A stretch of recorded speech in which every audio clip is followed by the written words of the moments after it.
दोस्तों 6 अगस्त 1945 जापान के लिए एक ऐसा खौफनाक दिन था जिसे सोचने के बाद आपके और हमारे रोंगटे खड़े हो सकते हैं।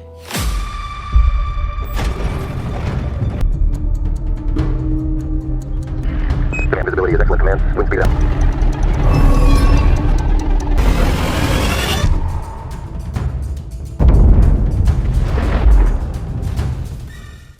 6 अगस्त 1945 सुबह के 7 बजे जापानी सेना को रडार पर दक्षिण की तरफ कुछ हलचल नजर आती है। पहले तो रडार पर काम कर रहे सैनिकों को कुछ समझ नहीं आता, लेकिन थोड़ी देर बाद वो समझ जाते हैं कि ये एक अमेरिकी लड़ाकू विमान है जो हिरोशिमा के आसमान की तरफ बढ़ रहा है। जापानी सेना सभी रेडियो कार्यक्रमों को बंद करवा देती है और चारों तरफ खतरे का सायरन बजाना शुरू कर देती है। अगर यहाँ पर जापानी सेना चाहती तो उस विमान को रोक भी सकती थी, लेकिन 1945 आते आते वर्ल्ड वार के कारण जापान की स्थिति इतनी खराब हो चुकी थी, जापान के पास अपने विमानों को चलाने के लिए पेट्रोल तक नहीं था। अमेरिका का यह लड़ाकू विमान हिरोशिमा के आसमान की तरफ आता है, लेकिन थोड़ी ही देर बाद वापस भी चला जाता है। जापानी अथॉरिटी को लगा कि यह कोई साधारण अमेरिकी लड़ाकू विमान है जो हिरोशिमा की स्थिति का जायजा लेने के लिए आया था। इस विमान के जाने के बाद जापानियों को लगा कि शायद अब खतरा टल चुका है, इसलिए खतरे के सायरन को बंद करवा दिए जाते हैं। इस वक्त जापान अपने सबसे बुरे दौर से गुजर रहा था, क्योंकि वर्ल्ड वार चल रहा था। जापान इटली और जर्मनी के साथ मिलकर मित्र राष्ट्रों के खिलाफ लड़ रहा था। जापान के दोनों साथी हार चुके थे, लेकिन जापान अब भी हार मानने के लिए तैयार नहीं था। हालांकि इस वक्त तक आते आते जापान की हालत काफी खराब हो चुकी थी। जापान में खाने पीने की कमी हो गई थी, लोग भूख से मर रहे थे, दुकानों में राशन तक खत्म हो चुका था और पेट्रोल के भाव आसमान छू रहे थे। एक आम जापानी नागरिक की आर्थिक स्थिति इतनी खराब हो गई थी कि जापान के सड़कों पर अब कोई पर्सनल कार दिखाई नहीं देती थी। सड़कों पर चारों तरफ बस पैदल चलते लोग और मिलिट्री व्हीकल्स ही दिखाई देते थे। 6 अगस्त 1945 की उस सुबह जब अमेरिका का वह लड़ाकू विमान हिरोशिमा के आसमान से लौट जाता है, तो जापानी सेना को लगा कि शायद वो विमान युद्ध की स्थिति का जायजा लेने के लिए आया होगा। जापानी अधिकारियों का यह अनुमान सही भी था, लेकिन उन्हें नहीं पता था कि यह विमान युद्ध की स्थिति का नहीं बल्कि मौसम का जायजा लेने के लिए आया था। विमान वापस लौट जाता है तो जापानी अधिकारी चैन की सांस लेते हैं, लेकिन थोड़ी देर बाद सुबह के तकरीबन 8 बजे दक्षिण से एक और विमान आता है। जापानी सेना इस विमान को भी रोक सकती थी, लेकिन उन्हें लगा कि यह विमान भी पहले की तरह स्थिति का जायजा लेने के लिए आया होगा। दोस्तों, पर उन्हें क्या पता था कि यह विमान उनकी मौत का फरमान लेकर आया था। जापान की तरफ बढ़ रहा यह विमान इलोना गे नाम का एक बम वशक विमान था। इस विमान को मेजर थॉमस उड़ा रहे थे। सुबह के ठीक 8:15 पर इस विमान से एक लिटिल बॉय नाम का एक 4 टन वजनी न्यूक्लियर बॉम्ब नाक के बल धरती पर गिरना शुरू होता है। इस बॉम्ब का टारगेट था हिरोशिमा का ओवी ब्रिज, लेकिन हवा इतनी तेज चल रही थी कि यह बॉम्ब अपने टारगेट से 250 मीटर दूर सीमा सर्जिकल हॉस्पिटल में जाकर गिरता है। इस बॉम्ब को धरती पर पहुंचने में 43 सेकंड का समय लगता है।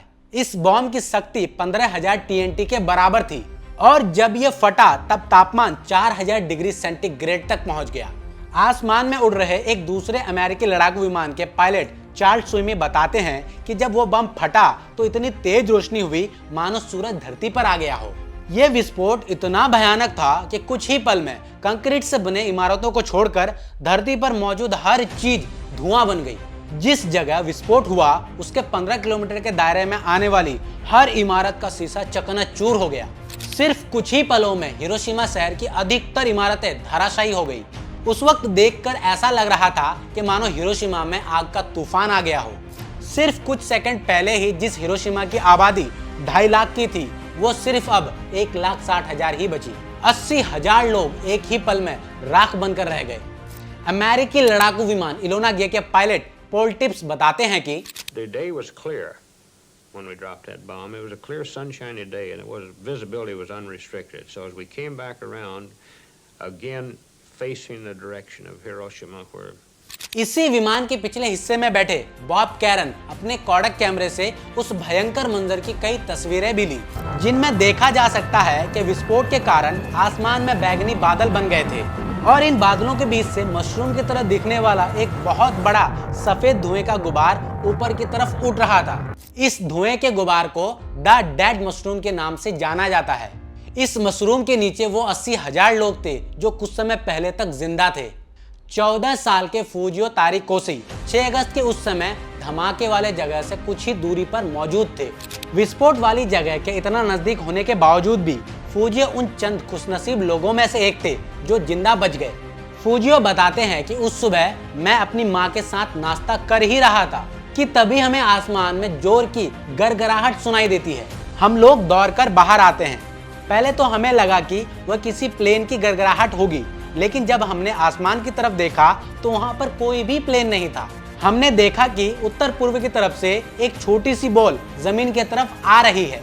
ये बॉल जैसे जैसे नजदीक आ रही थी और ज्यादा क्लियर हो रही थी। कुछ ही देर बाद हमें पता चल गया कि ये एक बॉम्ब था, लेकिन ये सब इतना जल्दी हुआ कि हमें भागने का मौका तक नहीं मिला।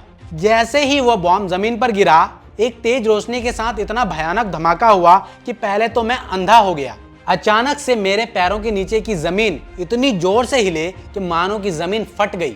मैं कुछ समझ पाता इससे पहले ही एक गर्म हवा के झोंके ने मुझे दूर ले जाकर पटक दिया। इसके बाद मुझे कुछ याद नहीं रहा और मेरी आंखें भी बंद हो गई। लेकिन जब मेरी आंखें दोबारा खुली तब मैंने महसूस किया कि मैं जमीन पर पड़ा था। मैंने जैसे ही थोड़ी सी हिम्मत जुटाकर उठने की कोशिश की तब मुझे महसूस हुआ कि मेरे एक तरफ का हाथ तो मांस का एक टुकड़ा बनकर रह गया था। मैंने जैसे तैसे अपने टूटे हुए हाथ को संभाला। मेरे आसपास मौजूद हर चीज राख हो चुकी थी और मुझे तुरंत अपनी माँ का ख्याल आया। लेकिन मेरी माँ की किस्मत शायद मुझसे ज्यादा अच्छी थी। उन्हें मेरी तरह अपने गले हुए हाथ को उठाना नहीं पड़ा, क्योंकि मेरी माँ दुनिया छोड़कर जा चुकी थी। ये बताते हुए फूजियो की आंखों में आंसू आ गए। उनका मानना है कि मरने वालों की किस्मत जिंदा लोगों से काफी अच्छी थी, क्योंकि उन्हें उस तबाही के बाद के भयानक मंजर को देखना नहीं पड़ा। उस हादसे में जिंदा बचे लगभग हर इंसान की हालत बहुत खराब थी। हिरोशिमा की 1/3 आबादी को इतनी बेरहमी से मौत के घाट उतारने के बाद भी अमेरिका के राष्ट्रपति हैरी ट्रूमैन अमेरिका की सैन्य ताकत पर गर्व करते हुए बड़ी बेशर्मी से कहते हैं, A short time ago, an American airplane dropped one bomb on Hiroshima and destroyed its usefulness to the enemy. अमेरिकी राष्ट्रपति की इस बयान से आप लोग अंदाजा लगा सकते हैं अमेरिका को इतने निर्दोष लोगों के जान जाने के बाद भी इस हमले का कोई भी अफसोस नहीं हुआ। हिरोशिमा पर जब यह विस्फोट हुआ तो जापानी नौसेना के एक सैनिक भी वहां पर मौजूद था। वो सैनिक अपने दर्द को बयां करते हुए बताता है, जब धमाका हुआ तब उसके साथ इतनी तेज रोशनी निकली कि मैं अंधा हो गया। इसके तुरंत बाद हवा की गर्म झोंके ने मुझे 1 मीटर तक ऊपर उठाया और फिर नीचे पटक दिया। मैं किसी तरह अपने घुटनों के बल खड़े होने की कोशिश भी कर रहा था। तभी हवा का एक और झोंका आता है और मुझे एक बार फिर से नीचे पटक देता है। थोड़ी देर बाद जब मेरी आंखें खुली तो मैंने देखा कि मेरे बाएं तरफ का हिस्सा पूरी तरीके से गल चुका था। थोड़ी दूरी पर मुझे एक पैर दिखा जो धमाके के कारण पूरी तरह से सूख गया था। वो बताते हैं कि मेरा गला पूरी तरह से सूखा हुआ था और मेरे शरीर में थोड़ी भी जान नहीं थी। मैंने अपनी पूरी हिम्मत एक साथ बटोरी और खड़े होने की कोशिश की, लेकिन मैं खड़ा नहीं हो पा रहा था। फिर मैं किसी तरह उस पेड़ तक पहुंचा। मेरे सामने एक बच्चा पानी के लिए तड़प रहा था, लेकिन मेरे पास पानी नहीं था। कुछ ही देर बाद उस बच्चे ने मेरे सामने ही तड़पते तड़पते अपनी जान दे दी। इस धमाके के बाद जो लोग जिंदा बचे वो अपनी जान बचाने के लिए सड़क से इधर उधर भागने लगे। सड़क पर चल रहे लोग ऐसे लग रहे थे मानो मुर्दे जिंदा हो गए हो।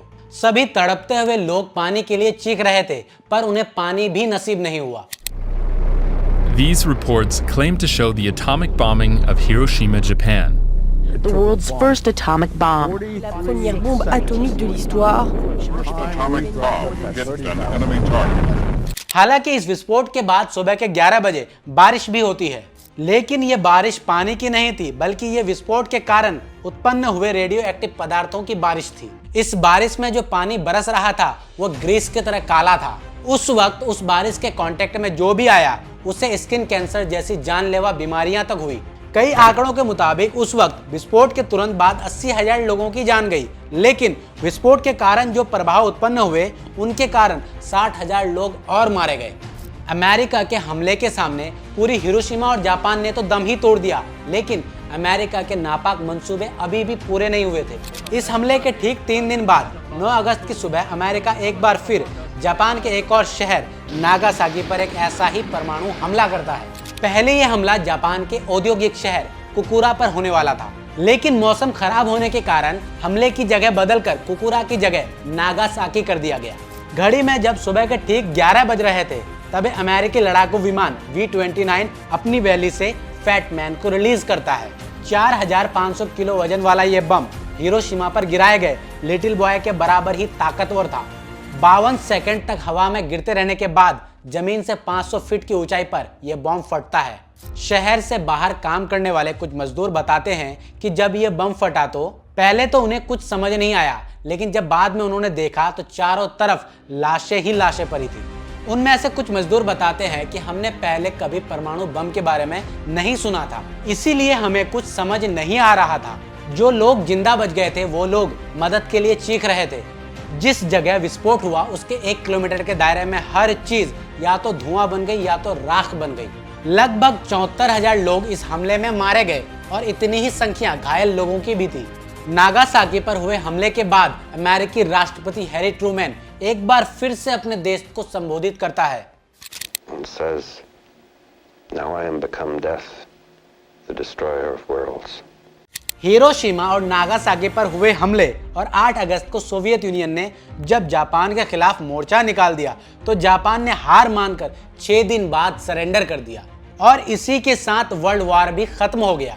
ये वॉर भले उसी दिन खत्म हो गया, लेकिन इसने हिरोशिमा और नागासाकी को इतने बड़े जख्म दिए जिसकी हम कल्पना भी नहीं कर सकते। Take a look at this rare video of Hiroshima from 1945. The U.S. military shot this footage right after the atomic blast.